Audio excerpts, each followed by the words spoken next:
making a difference. Be accepting and be accepted. Our featured speaker today is author Anne Kniggendorf on Secret Kansas City. This will be interesting. Our musical guests are Tran and Byard. Did I get that right? Good. Yeah. I didn't check with you before, but yeah, good. And our community moment will be Leah Youngren. And so we are ready for our first two musical presentations.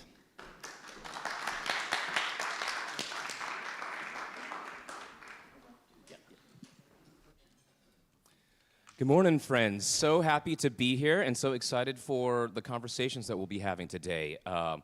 Was super stoked to see that Anne would be speaking today. We self-selected to be part of their program, and we have chosen some songs that will hopefully complement the Kansas City secrets that they'll be sharing today. So the songs that we chose to share with you today are about locations and reconciliation. And so to start off, first song we've chosen for you, if anyone's taken US 69 south out of Kansas City, you're going to eventually pass through Fort Scott, Kansas. Outside of Fort Scott, Kansas is a big sign that says, "Boyhood Home of Gordon Parks." And I thought to myself, wow. You know, this fly-speck rural town, majority white, claiming this civil rights photojournalist activist, Gordon Parks, because he grew up there as a child. And with non-judgment, with non-subtext, what it said to me was, you know, we can't choose our origins, we can't choose our experiences, but we can choose the path that we forge for ourselves, just like Mr. Parks. So this is Sign on a Country Road. A one, a two, a 1, 2, 3.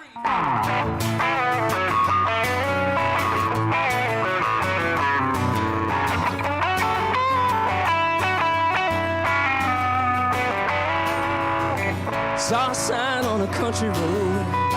This is the childhood home of so-and-so. Well, ain't that the way the story goes? Everyone's the star of their own show. Yeah, you're the star of your own show. Now let me see you go.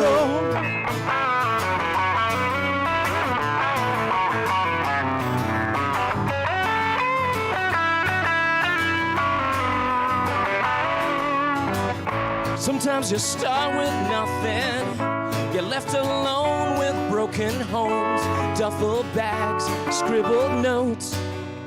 But don't let your pretty fire grow cold. Buckle up those bruised shoes and go.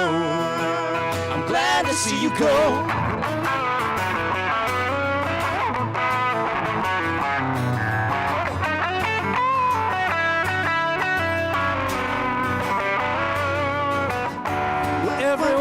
Got their reasons to wanna stop and lay their heads on a place that feels like home.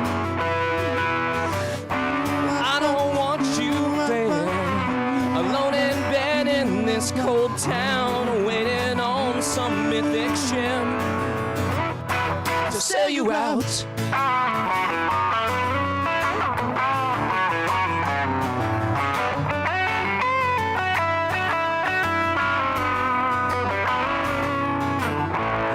If I remember the night at the state park on our backs, and the grass and the asphalt,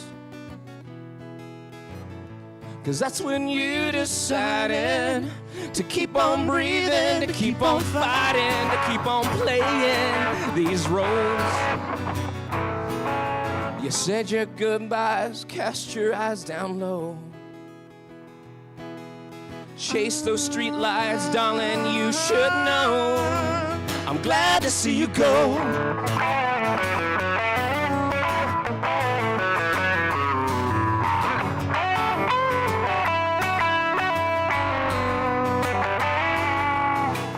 Saw a sign on a country road. This is the childhood home of so-and-so. Well, ain't that the way the story goes?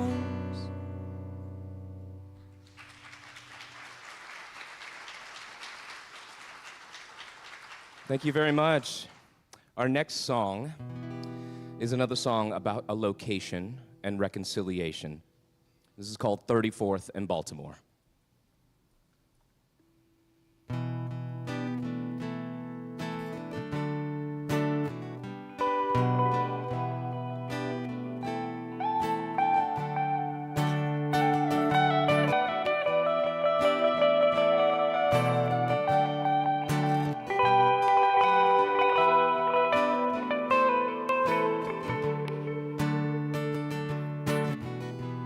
Darling, put the drink down. You're so much smarter than you're letting on.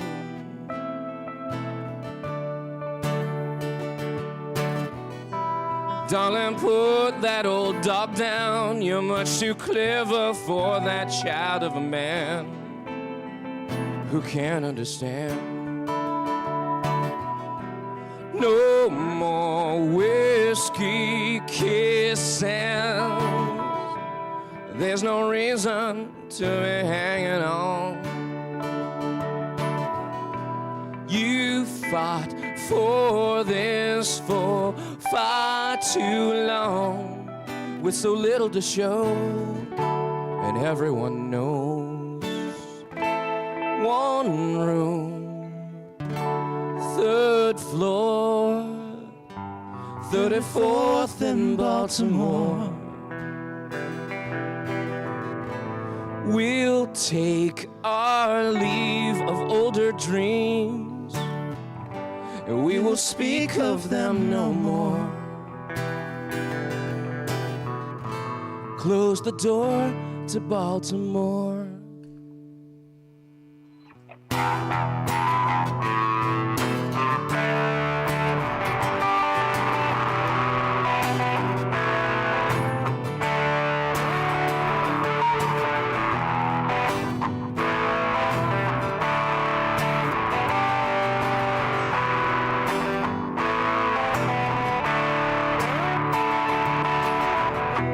Waking up each morning with these words on our lips, but no lover to miss.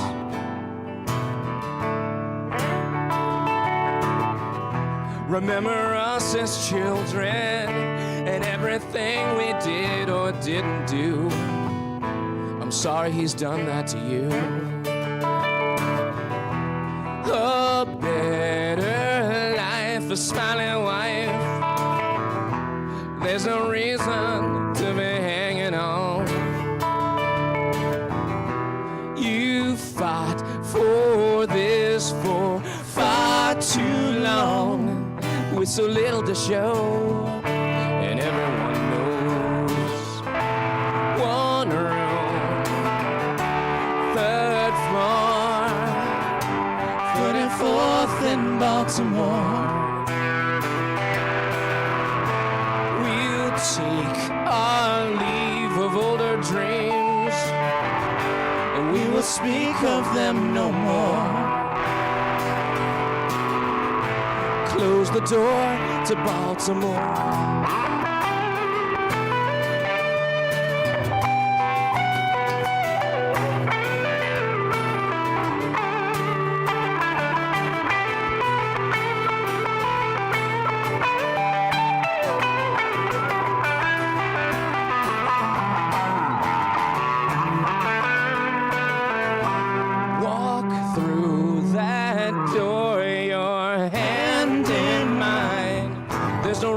To me hanging on.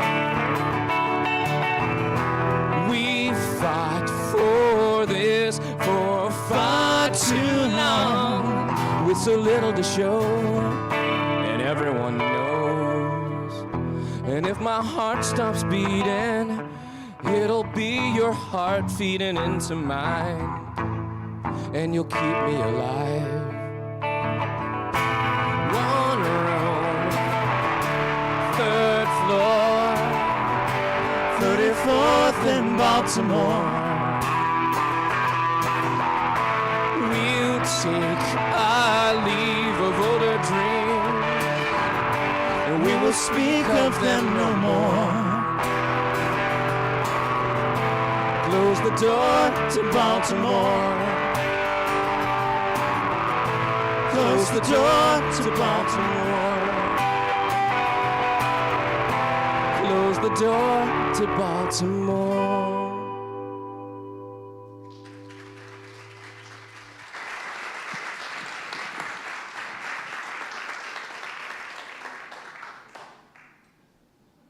Very good. V and I were speaking before we got started here today, and he may have been one of the first, if not the first, musical guests we ever had at Oasis, going way back. So don't wait 10 years for the next time, okay? All right. Birthdays this week. July 31st, Autumn Weingart. Weingart. August 2nd, Susanna Brun. And on the way over here, I was listening to The Edge, and yesterday was Bobby Gentry's birthday, who did the Ode to Billy Joe, which I guess everyone still wonders exactly what that song's about, but anyway. All right, we're going to be starting community groups, and we're looking for people who want to volunteer as hosts, willing to open their homes or lead groups in a shared space. If you're interested, please fill out the Google Forms info. The link is on our Facebook private page, or scan this QR code. For questions, contact Julie Manning. Okay. All right, and Global Ties presented at Oasis recently about their mission of connecting international leaders to our local communities and ways to become a citizen diplomat. They are hosting a potluck at Oasis here on Thursday, August the 1st, and have invited us to fill some of the slots. Contact Sarah Geelan if you're interested in attending. Sarah right there. And KC Fringe Festival, it happened July 19th through last night. This community center was one of the many venues hosting performances. A big thank you to everyone who volunteered to staff the concessions table. There will be an encore performance for Best in Show at 2 p.m. here for the show that had the largest attendance throughout the festival. The winning encore performance will be It's Not Over Until the Legends Sing by Brother John. I saw him. He's very, very good. If you haven't seen him before, I can highly recommend it. So you can grab a quick lunch and come back to see this performance today at 2 p.m. Anyone can now order Kansas City Oasis t-shirts and other swag in our online shop. Visit kcoasis.org/shop to visit it. But those local can save the shipping costs and purchase items here in the lobby. Thank you, Julie Mashler, for getting the online store set up. Yeah, good. For those of you that are Facebook users, please be sure you are on our Oasis private page. Any of our existing members can send you a quick friend invite and add you to the page. This allows you to engage in discussions, ask questions, and connect with other Oasis members. Ask someone with a yellow lanyard if interested. And mark your calendars for Saturday, August the 17th. The Heath Church will help us host a party in our parking lot right out here for the Volker Neighborhood's porch party and potluck. It'll run from 6 to 8 p.m. And that brings us to our community moment. Our community moment is going to be presented today by Leah Youngren, and her three descriptors: she's kind, she's funny, she's a dog lover, but she's cranky when underfed. That's the warning label. So Leah, if you want to come on up.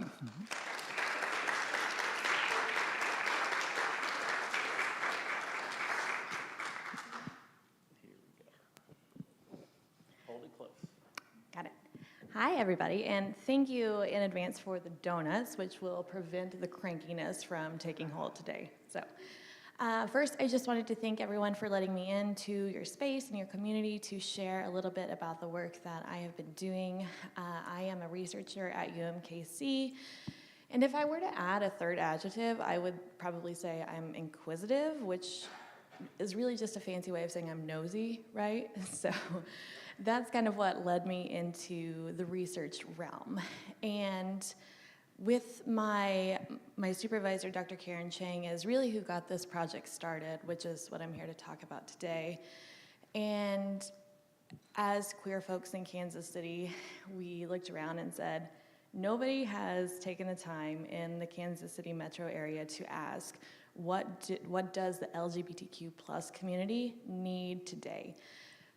Larger cities like the Bay Area in California, Chicago, places on the East Coast, they have taken these initiatives to really understand what challenges queer people are facing in our current day and age. And we really just wanted to follow suit and see what Kansas City folks are saying, what needs are being met, and what improvements should the city be trying to achieve in the coming years. So we received a grant from the city of Kansas City for this year to kick off the Voices of Pride, a community needs assessment by queer folks for queer folks in the area. And from the beginning, we have said we're not going to do this perfectly. We are going to make mistakes. We are going to miss things. But I'll tell you a little bit about what we've done so far.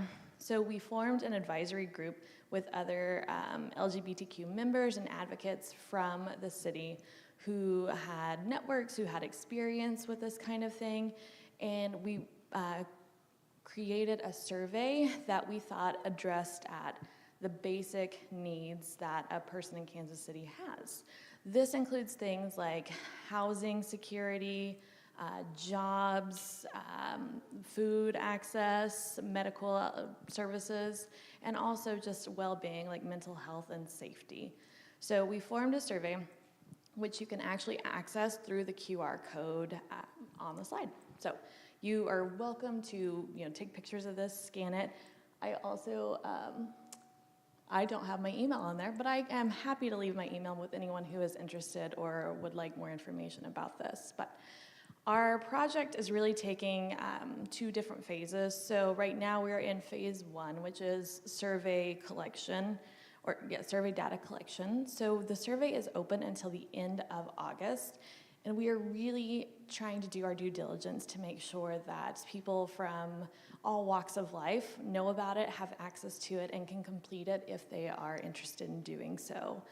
So I'm proud to say that we have over 1,000 responses, but we really just want to take the last month or so of survey data collection to, again, make sure that people know about it, they can complete it if they're interested, and they just have a chance to let their voice be heard.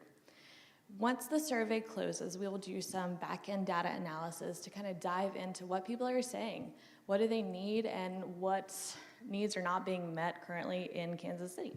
We will then open it up to focus groups. So we want to have 5 to 6 focus groups with people from the community who are interested in sharing their experiences, elaborating on what they said in the survey, or having the opportunity to comment on what we missed, what we didn't even think to ask about, and what they would like to share with city leaders and LGBTQ champions and advocates in the area. So that is going to kick off this fall.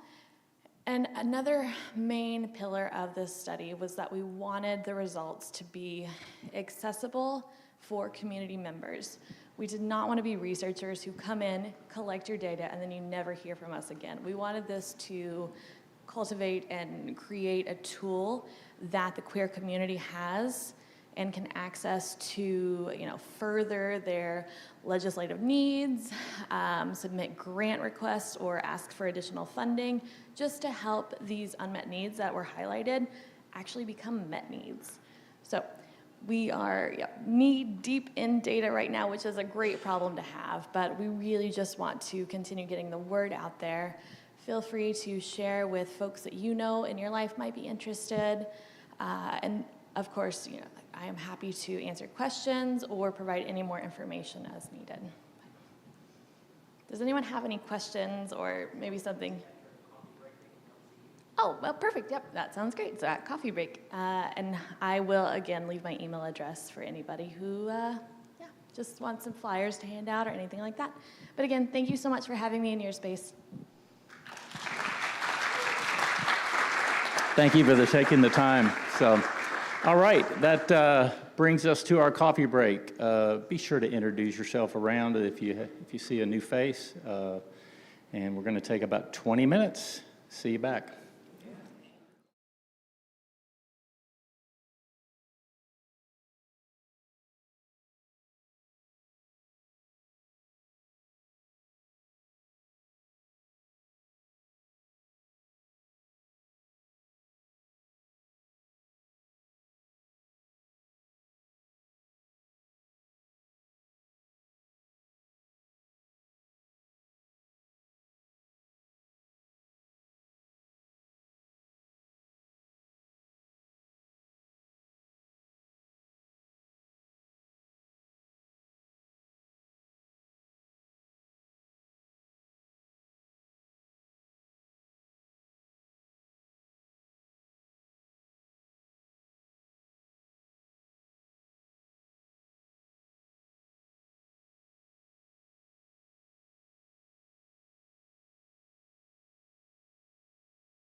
3, 2, 1. I know some of you would like a 25-minute coffee break, but we're not going there, so. All right. We are, we're competing there. We are going to have some more music from V and Ben, and take it away. Hi, friends. So I wanna shout out Leah once again. Leah, thank you. Where are you, Leah? I want to say hi to Leah, but she, they might still be outside. But when Leah talked about cranky when underfed, I felt that. And I felt it really specifically because that was one of the things that in our late-stage capitalism world that we live in, the hustle culture and the grind, it's like we're working, we forget to eat, And then I'm like, oh, I'm hangry. But above and beyond that, it wasn't just hunger for me, it was food insecurity trauma because I was a refugee baby. My father, my mother, my sister, and I came to this country with the clothes on our backs and $20 that a missionary gave to us, and my folks built from there. And so I am ever grateful when I have the snackies that I need now, and we are all so fortunate that we have donuts and coffee and a place to gather, and so just thinking about our community and thinking about being there for those that are less fortunate than us. I was fortunate when I was 28 to take that return journey home to Vietnam, right? And I could go at any point in my life, and it would just be a vacation, right? But to be able to go with my father, my mother, and my sister, that's full circle. That's history for me, and to be able to close that loop. And I remember my dad, as we walked the streets of Saigon, pointing out a street mechanic, someone roughly my age, and saying, with complete non-judgment, for no better reason than his parents made a different decision than your parents, that could be you, and there are still open wounds over there, the nationalist Vietnamese who remained, they have a word for us. It's called Viet Kieu, Yik Kieu. And it means the sojourners, the exiles, the ones who left. So there's still that tension, even though we were over there as tourists trying to have a sense of absolution and closure, returning home. And I remember those words that my father gave to me and the deep empathy that he showed. Even having fought for the South, even having lost his country, even having to start all over in another country. And I had my own encounter, and I'm glad that he taught me that lesson just in time for this encounter, and I'm glad that we were able to take that trip because the following summer we lost him to leukemia. So that trip and this encounter that I'm about to tell you about stays with me and continues to activate my empathy as I walk my day-to-day life, and that's the story that I want to share with you today. This is called Girl at the Bakery.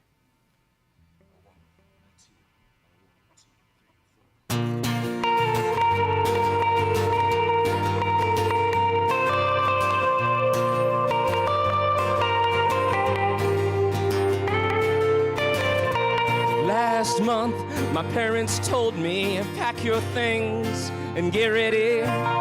We're gonna take you home. I took a flight across the sea to see the man that I might be. In my land of birth, my father country. Sweet Saigon, maybe we were wrong, but let us in, lead us on.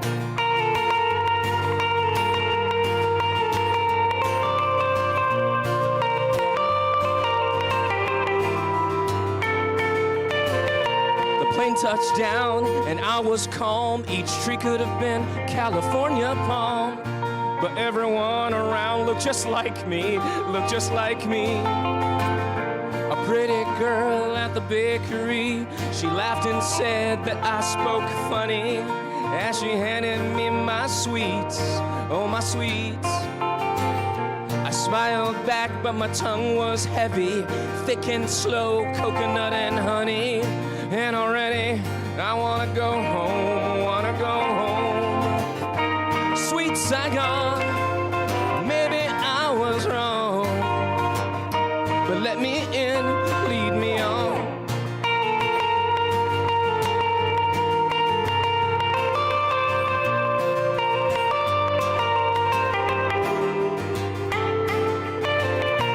Every day she'd be there, my Miss Saigon with the blackest hair, and a bag of sweets waiting for me.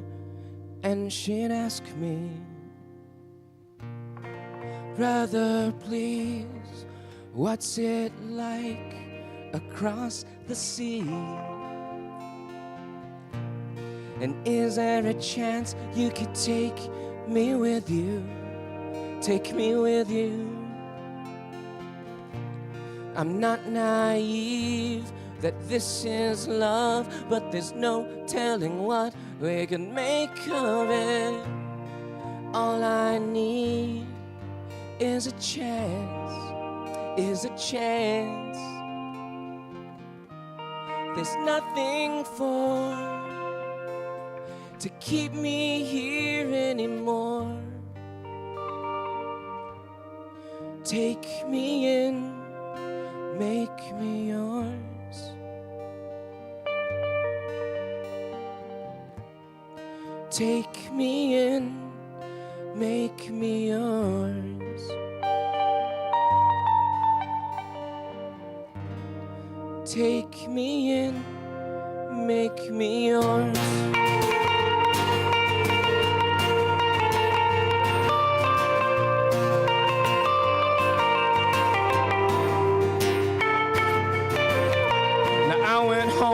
The very next day to my blue-eyed love, she'd been waiting. Sister, please understand that I'm sorry, oh, I'm sorry. I don't know who owes who, but I wish the very best for you. Every day at the bakery, at the bakery. Sweet Saigon, everything is wrong. It's a sin that you're gone. It's a sin that you're gone. Oh, it's a sin that you're gone.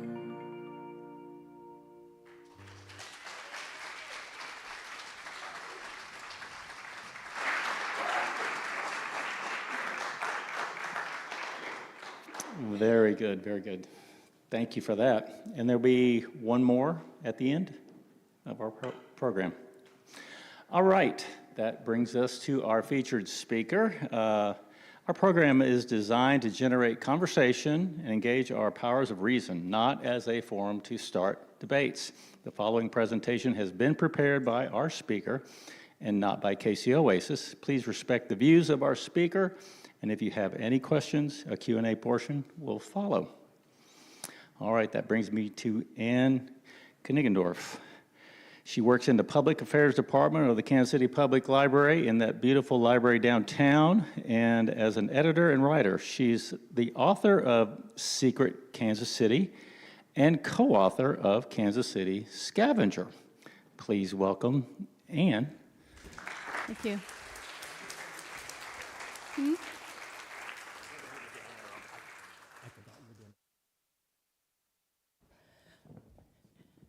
Thank you, Gary.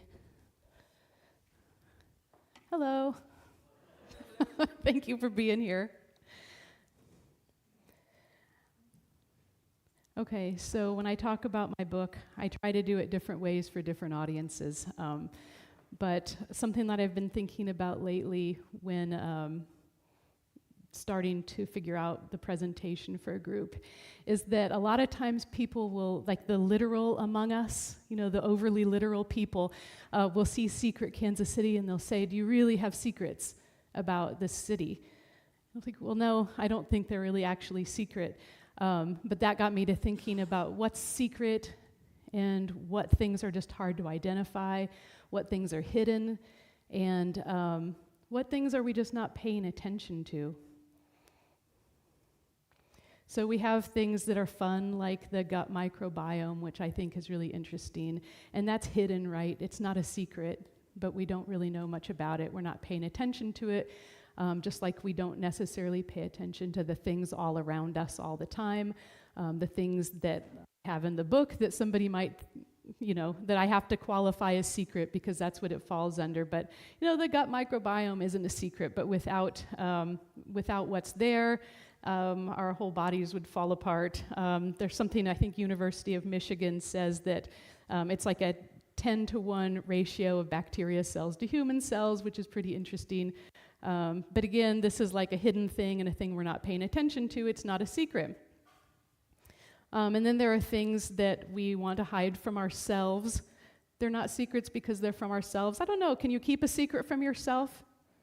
Yeah? Okay, a lot of people in this room say yeah, okay.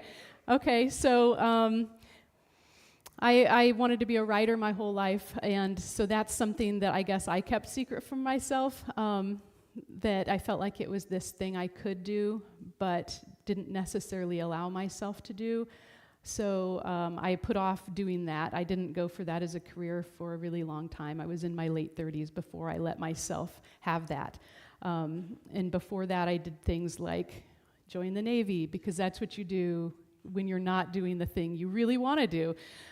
So I did that and learned about secrets in the Navy also. But I want to frame this kind of in a positive way. We're not hiding things. Nothing's hidden on purpose here in Kansas City. There are just things that people, I think, mainly aren't paying attention to. And we can do that when we have friends. We don't necessarily pay attention to everything that they do like we should, and things in ourselves. And so this project, I'll talk about how it helped me pay attention to the city and to some things that are overlooked. So I'd been freelancing for probably about 7 years, freelance writing in Kansas City, when I got this really unusual note. And this person wrote to me from a small press in St. Louis called Reedy Press and said, hey, I've noticed your work. We want you to write this book, Secret Kansas City. And probably a lot of you know that's not how people usually end up publishing books. They don't come to you, you beg for their attention, but this is a little tiny press in St. Louis, and they have a series called the Secret City series, which I have to say very deliberately because that's hard to say. And so there's Secret Denver and Secret LA, Secret Chicago, and so on. And so they use freelancers to write these. So I thought about it, and it seemed like, okay, this might be kind of like a really difficult request. But at the same time, I spent so much time covering arts and different things around town, so I thought maybe this works. Maybe this works with what I've already been doing. But I had to ask, okay, so what is the real mission here? So the mission was to find originally 90 stories about things around Kansas City that are weird, wonderful, or obscure. That's hard for a lot of reasons, which I'll get into here in a second. But the first thought was, how in the world am I going to find 90? 90 is a lot of anything. Like, even if you wrote like a to-do list for the next year, I don't know how many people can get to 90. It was a lot. That was a tall order. And then the second thing that I wondered was, what is weird supposed to mean? Has anybody been to the Glore Psychiatric Museum in St. Joe? Oh, go there if you haven't. This is in their bathroom. See, you can kind of see the tile down along the bottom where the toilet paper is. So can you imagine flipping the light on, going into this restroom, and that's what greets you? I think that counts as weird, right? Okay, so we agree. But then there are other things that are harder to tell about. Like one of my sons likes to put onions on his peanut butter sandwich. To me, that's weird, but it isn't to him. So how am I supposed to decide what's weird and what's wonderful and what's obscure? Obscure is a little easier because that is a hidden word, right? That's something that, people don't know about maybe, but weird and wonderful are a little bit more subjective. So I made this criteria for myself. It couldn't be places that were too purely historic because this press in St. Louis has other series that are very historic in nature. And so they didn't want me to step on anybody's toes. We also can't have anything that's like maybe too many museums because museums have their own budget. So how hidden is a museum really? That's a terrible museum if people don't know about it. Also not too many businesses. Same deal, but there are weird businesses out there. So that was kind of too bad. I did include 2, I think. And I'm really glad I didn't include more because this book came out in I turned it in March of 2020 before I knew what was going to happen that year. And it came out later that summer. And so if I had included businesses, they wouldn't have been open anymore in lots of cases. But the most important criterion for this book was that a place still has to exist. People have to be able to go to the place. So I don't know. Again, I said, well, am I going to find any actual secrets here, or have I just been not paying attention to stuff? So what I started doing to figure this out, because again, I needed 90. At first, I was Googling weird stuff, Kansas City, and that doesn't yield a whole lot of great results. So I got online. I found this group called Local Kansas City History Buffs. Does anybody know that? They have a huge following. Okay, you do? Okay, so I put my request on this, and within minutes, I had like 300 suggestions.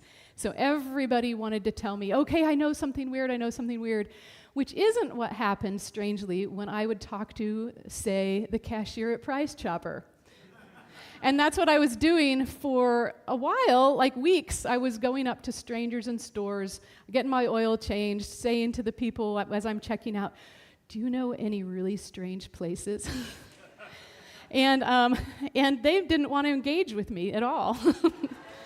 But what I learned in doing that really goes back to the part about being hidden, is that when you see something all the time in a person or in yourself or in your neighborhood, it's not strange if you see it every single day, right?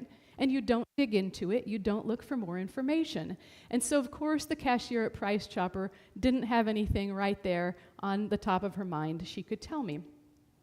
So I had, thanks to various people, not people I met in stores, but other people and people on websites and everywhere, I got a really good list. I had like 140 things and only needed 90. So then I had to go through and kind of curate them. Has anybody heard of Arnold Toynbee, the Toynbee tiles? Okay, so you have. This is a pretty strange thing. So somebody told me that we had these tiles embedded in the asphalt in I think it was the Power and Light District before it became the Power and Light District. So it's gone now, which eliminated this from the book because, as I said, it has to exist so I can send people there to visit. So Arnold Toynbee, and I love this one, so I was really sorry to have to leave it out. But Arnold Toynbee was a British philosopher in the 1970s, or he died in the 70s. But this guy got really into his work and had the idea. This guy, I think he lived in Philadelphia. You can look this up. There's a really interesting documentary on YouTube about it. And this guy got really into Toynbee's work, and somehow he conflated what this philosopher was talking about with things that happened in 2001: Space Odyssey. And so he thought, okay, if we can just get people to Jupiter who are dead, or their cells to Jupiter, we can do some kind of, we can regenerate their lives. We can bring people back to life if only we can get them to Jupiter. And so he believed in this idea so much that he took those brittle tiles, you know those brittle tiles like you see in an elementary school cafeteria or whatever, those really brittle ones, and he made these tiles. He cut out all these letters, and so this one says Toynbee idea, movie 2001, resurrect dead on planet Jupiter, and then some other stuff, and he wanted to spread the word that this was possible. So what he did with these tiles and these messages was he coated them in asphalt or tar, and he wrapped them in newspaper, and he cut the passenger side floor out of his car. And I don't know how hard that would be. I'm not a car person, but I think that would be pretty challenging to do. But he did it. And so he would drive around really all up and down the eastern seaboard, and this was the farthest west he got, was Kansas City. And he would drive around on hot nights, and he would stop at busy intersections where he knew a lot of people would be driving, and the asphalt was still very hot. It was at the end of the day, and he'd reach over the passenger side and drop the package out onto the asphalt. And all night long, cars would drive over it, and eventually tear off the paper.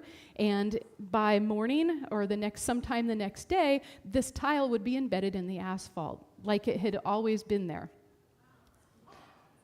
Isn't that cool? I mean, I've been trying to think of a message I believe in that much. But I have a lease, so I think I cannot cut out the floor. Anyway, so I couldn't include that one because there's nowhere for people to visit. Another one, my mom really got into this project with me. She said, okay, well, there used to be a bear pit in Merriam, and she was very invested in the bear pit.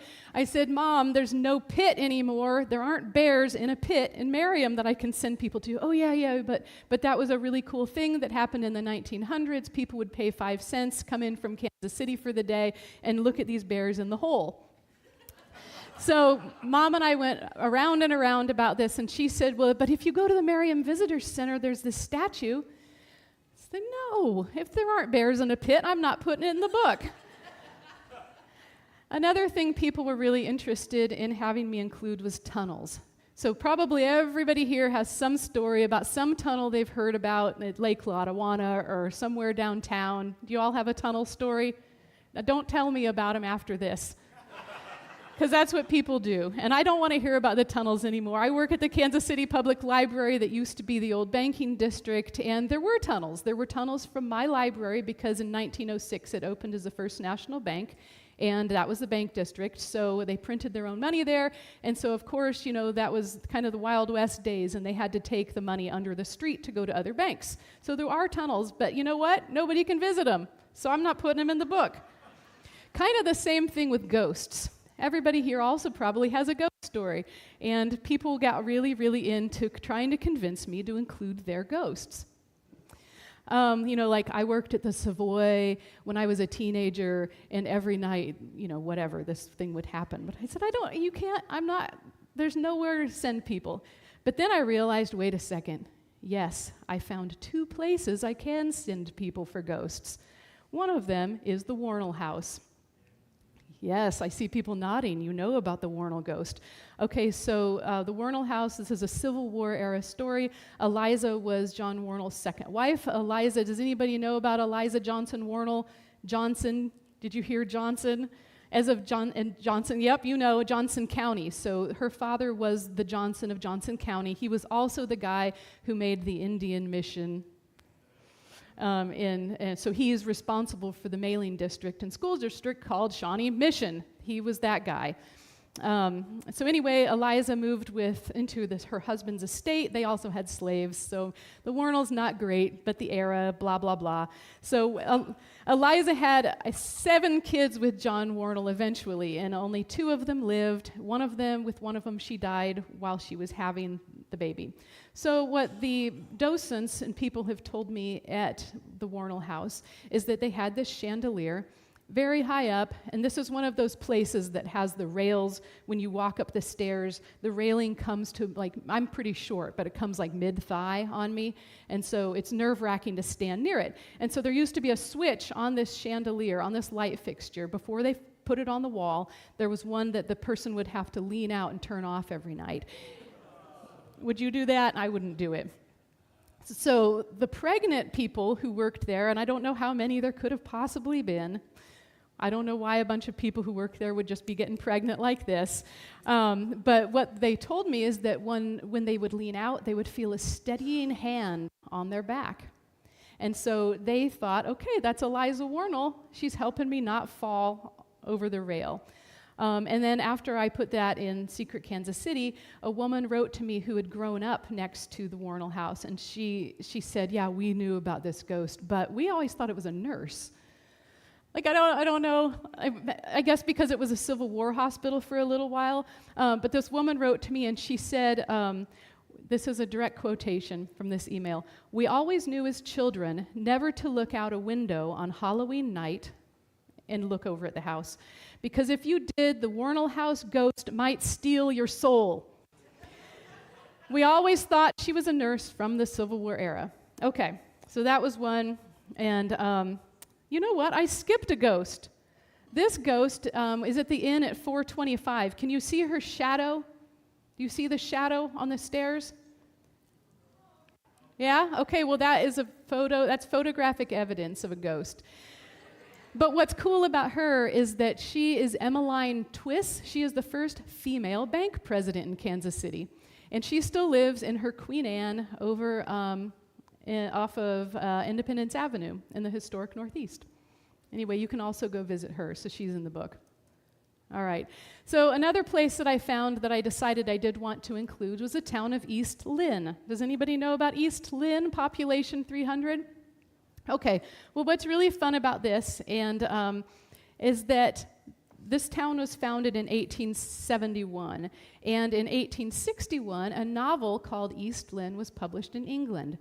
It was very, very popular, and it was a bestseller in 1861 and on, and it was adapted for stage 9 different times. And so what I've read is that for 40 years, a stage adaptation was somewhere in the English-speaking world. For 40 years. But what's funny about this, and the reason I decided to include it, because you can visit the town of East Lynn, even though it actually has nothing to do with this book anymore. So I'm kind of cheating. But what's funny about this book is that when I read the synopsis, it more or less sounded like Mrs. Doubtfire. You remember that? And that one didn't catch fire. I mean, Mrs. Doubtfire, we know what it is. So this woman, she runs off away from her family, and she has an affair, and she has a child with this other man, and then the guy dumps her, of course. So she has to go back to her original family, but what she does is she dresses up as a maid, and nobody notices. So that's really funny to me, and that this town would be named after this play or book, because that's not a very good story. But what's even funnier to me is that the catchphrase from this, and we think of catchphrases like, I don't know, the "where's the beef" thing and like that kind of stuff, but the catchphrase from this play and book was, ready? It was "dead, dead, and never called me mother." And if I had a nickel for every time I said that, I would be wealthy. So that's funny. So that did get included. And then I knew that I needed to do stuff like include, of course, something about the fountains. So this picture is really small, but can you see how the horses are at a fountain here? So what I discovered, and this took me a long time to uncover this, so this was totally a little hidden gem, is that when I went to the library, because when in doubt, go to the library. Everybody remember that if you don't know that already. And I collected every single book about Kansas City fountains. And I had a stack probably 3 feet high, and I went through all of them, and I'm like, nothing's weird, wonderful, or obscure in here. How is that possible? We have so many cool fountains.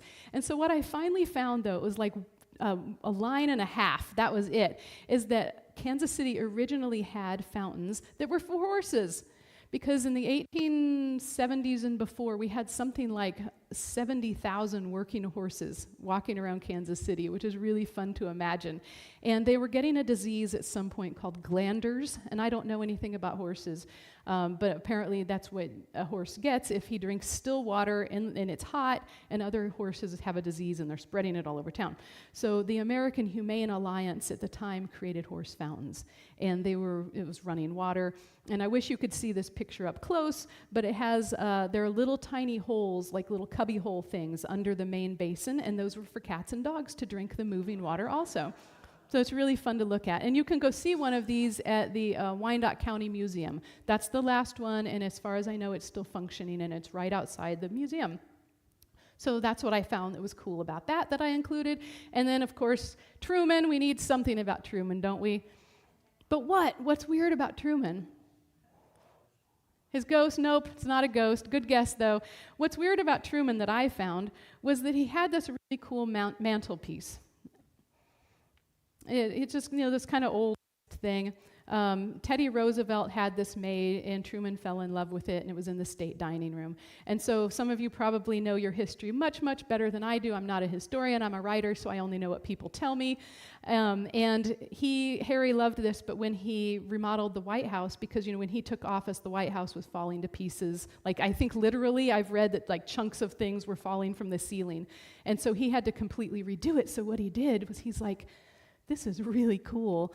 And he said, pack that up and send it to my house in Independence. And he stole it from the White House because it was so cool. So he did that, and then so the word on the street, that when people talk about the White House on the street, is that Jackie Kennedy, because that was the next big remodel, was when Kennedy took office, she wanted that back. Somehow she must have found it in an archive, like a picture of it.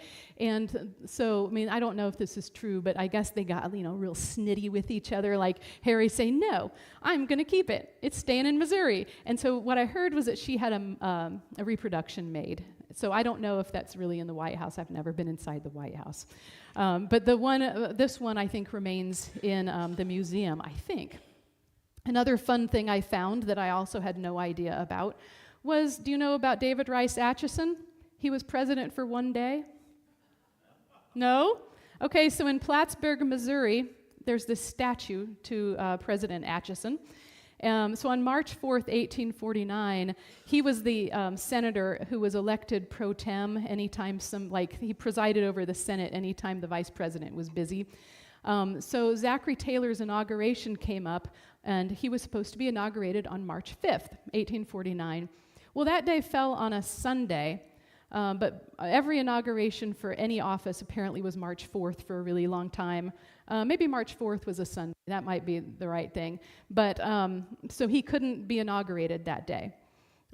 So they said, okay, well, we'll elect somebody pro tem and we'll do the inauguration on Monday. We'll just do it a day later. And so what I have heard is that from noon on Sunday, when James Polk's term expired, until noon on Monday, when Zachary Taylor took office, the pro tem guy, David Rice Atchison, was the president. And that's what it says on the statue. I never knew that. That's weird to me.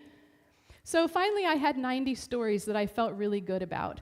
And then it was the pandemic, and the publisher said, well, we want you to lose 7 of them. But that was really hard news to hear, because 90 of these stories, that was a big order. So then, does anybody know what this little guy is? Does he look familiar at all? So around the Rosedale Arch, there are these funny little gargoyles made of iron. They're guarding the arch if you go up there, and they're easy to miss. So kind of another thing, is it hidden or am I not paying attention? Well, you're not paying attention if you've been to the Rosedale Arch and you didn't notice the iron gargoyles, because there are quite a few of them and they're really cool. So anyway, I had to go back through my criteria that I shared with you and figure out what to take out. Well, one of the things was Leah's Hair Museum. Do you guys know about that?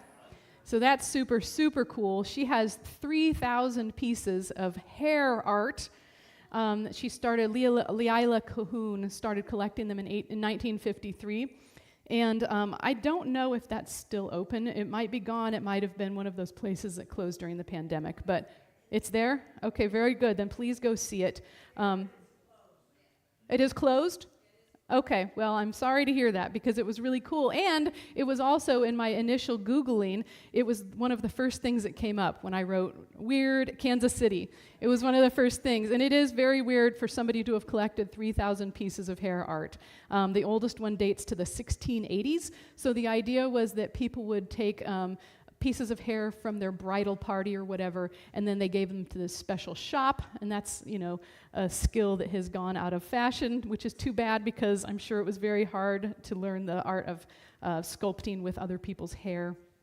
But they would make wreaths, or they would make frames and then put people's pictures in them, or they would make watches. So like if you wanted your lover to take you along on his journey, you would get hair and you would make him a watch band out of your hair. Yeah, so that's in the museum too. So I took that one out. And then also the Stoll Cemetery.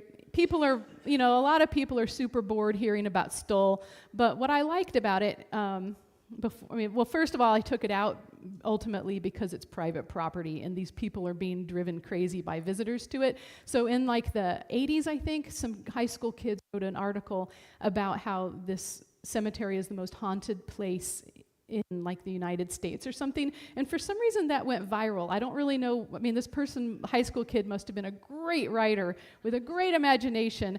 But one of the things this person claimed, which is why I really wanted to be able to include it, was that this cemetery is one of the 7 gateways to hell.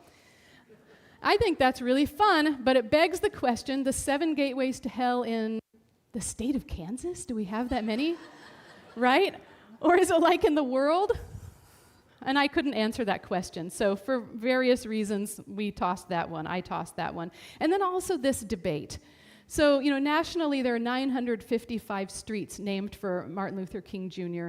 And so in 2018 and 19, there was this big thing, and you probably all remember how, everybody was saying this is just terrible that Kansas City doesn't have a street. So they took a 10-mile stretch of the Paseo, and there were 100 signs that went up. So they replaced the signs over a 10-mile stretch. And then Save the Paseo came in, and there was this big argument, which I thought was kind of weird, but then I thought, no, this isn't resolved yet. I'm going to be in trouble with somebody if I include this. So I tossed that one also. So ultimately, I had 83 things that were included, and I felt pretty good about it. Kansas City was looking really, really different to me, and I kept thinking as I made this presentation too, I want people to look at the city differently and look at it the way that I kind of was forced to look at it, which is to say, if you're driving down Johnson Drive and you notice a cemetery next to Mr. Goodsense, say to yourself, why is there a tiny cemetery next to Mr. Goodsense? And so that's in the book also. And so there are all kinds of things like that, probably in our own neighborhoods and everywhere. So I'll be sitting out here, and if you are interested in buying one of these, please do. If you want to, I'll sign it for you, and we can chat, and I'll tell you more weird things because I have lots of weird things in my head. But for now, does anybody have questions? Don't tell me about tunnels or ghosts. I've got one. The guy that did the bricks, did he have a following at all? The Toynbee guy? Yeah. What do you mean by following? People that believed and followed that and thought, that's a great idea. Well, maybe. They would be Jupiterians, wouldn't they? I don't know. I don't know what they would be. Oh, there's one in the back. Yes? Huh? Oh, okay. What's your favorite weird thing in Kansas City? I think I've got to say the dolls. Does anybody know about the United Federation of Doll Clubs? Okay, you're in for a treat. So it turns out that Kansas City is the headquarters for doll clubs. And there's an actual building near the airport that has an incredible museum full of dolls. They're very, very weird dolls. And so all over the world, there's something like 8,000 doll clubs around the world. And this is HQ right here. And it's been there since the early 80s. And I don't really know how I didn't know about that because I did grow up here. And, so you'd think, every little girl would know about the doll club place. But what I really like there, and probably is my favorite one, is that one of the dolls there is a 3/4 size replica of a woman who is convicted of murder. She has real human hair. She's really, really scary. And she was actually just an accomplice. And what had happened was that she was so beautiful and she had so many lovers, they started killing each other. So in a court of law, she was an accomplice. Yes? Thank you for being here. I went through your book, got it from, I had a copy of your book and went through it. You write about Tecumseh's brother, the Shawnee Indian. Can you talk a little bit? And is this person's like a rock star in their own right? I mean, Tecumseh, we know just a little bit about Native American history, but then the brother in your book, it says this person is buried in Kansas City, Kansas. Is it actually verifiable? And could you talk a little bit about him? Yeah, I think that's in the Argentine neighborhood. I'm pretty sure. I don't have that one in front of me, and that's not one anybody has ever asked me about. Though it is, there's a monument to. It's his name White Feather. Do you remember? I can't think of his name. His nickname is White Feather? Okay. So yeah, there is a monument, so I think it is verified that he's buried in, I'm pretty sure it's toward Argentine. And it's like halfway, it's almost on private property. So the only time somebody has asked me about this was to give me a hard time about including it, because you have to go into this little neighborhood, and it's really right there, like on an easement, because you couldn't really build around it or anything. But yeah, I think that's one that I can't remember enough details about. But I do encourage people to go see the monument, because there is more information on that. Anybody else? All right. We got to probably wrap it up because we have Okay. to get cleared out. But I tell you what, you win the award for getting the most laughs this year. So very good.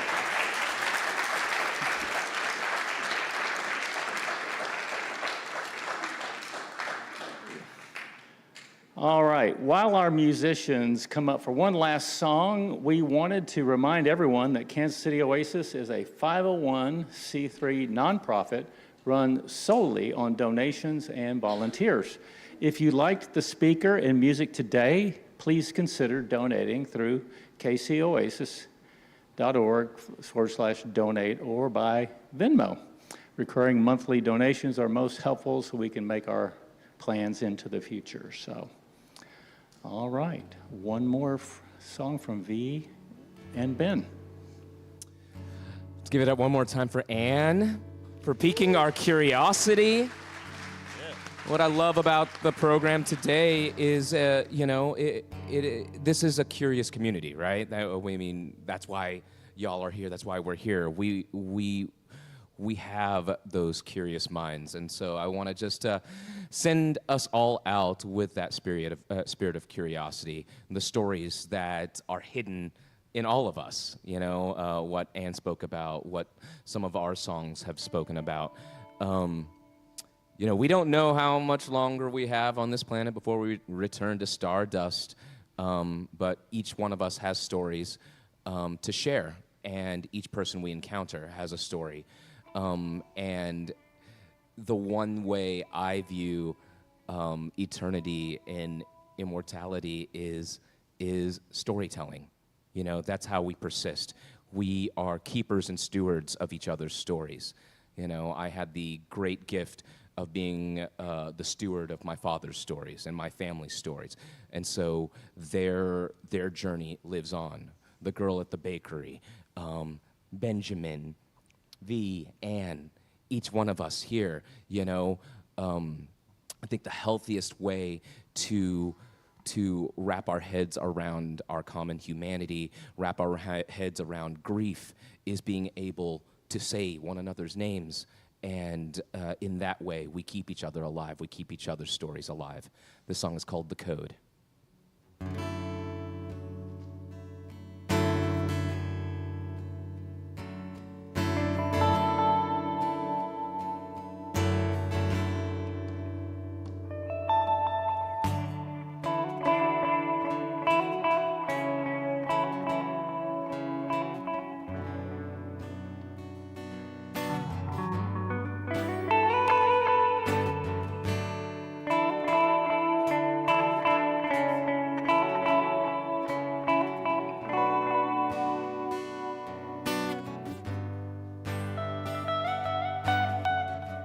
There's a secret I've been meaning to tell you. I've got a weakness I could die of blushing now. The martyrs and poets and champions were all braver men than I am.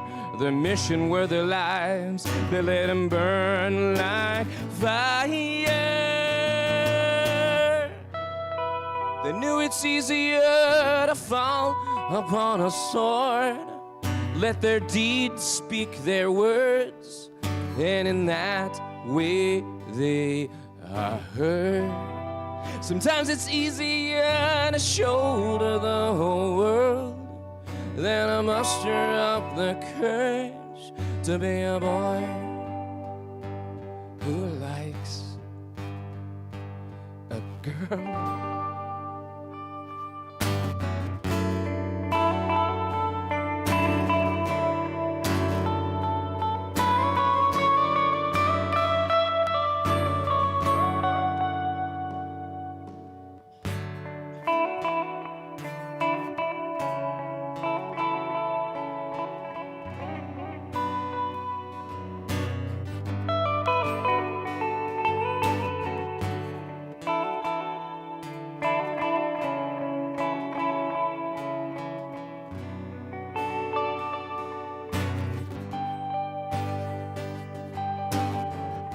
Deciphering a code, I will speak it till I'm old. I will speak it till it's plain. I will practice till I can call your name. Throughout the course of history, you see, we're compelled to tell these stories, taking pains to craft our tales, each syllable holy.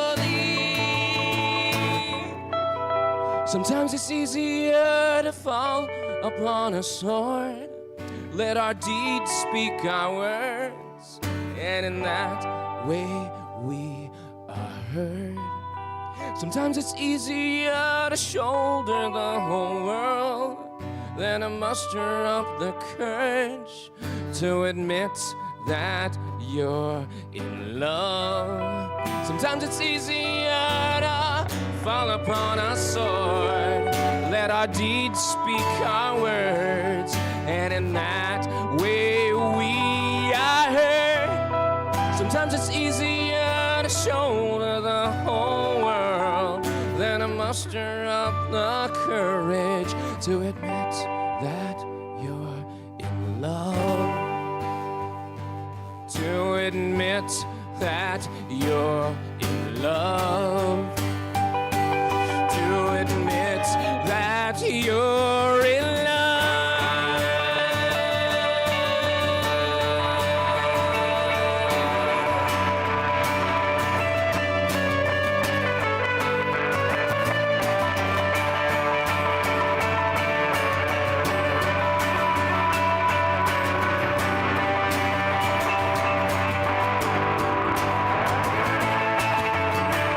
There's a secret I've been meaning to tell you. I've got a weakness. I can die of blushing now. Deciphering a code, I will speak it till I'm old. I will speak it till it's plain. I will practice till I can call your name.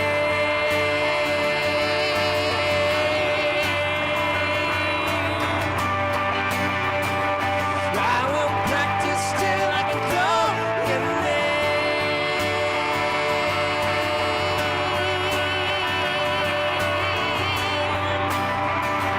I will practice till I can call your name.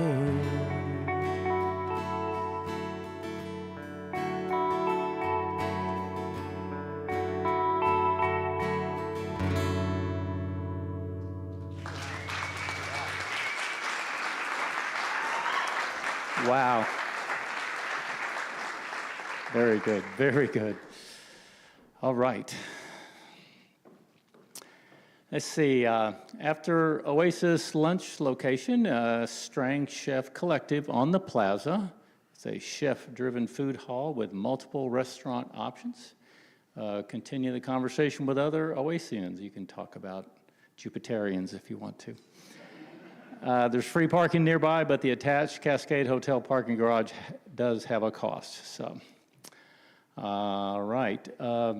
Please help us do a little tidying up here. You know what they used to say in the Boy Scouts, leave it better than you found it. So we could use a little bit of help. We're a volunteer operation, so we'd appreciate your help. All right, next week, we want to thank again this week's presenter, Ann and Leah, and musicians V and Ben, and thank you for being here or tuning in online. Next week, our featured speakers, Ann Calvert and Melanie Buss, League of Women Voters. Missouri voters have a superpower. 2024 ballot questions. Our musical guest will be Colton Cox. All right. Thank you very much. See you next week.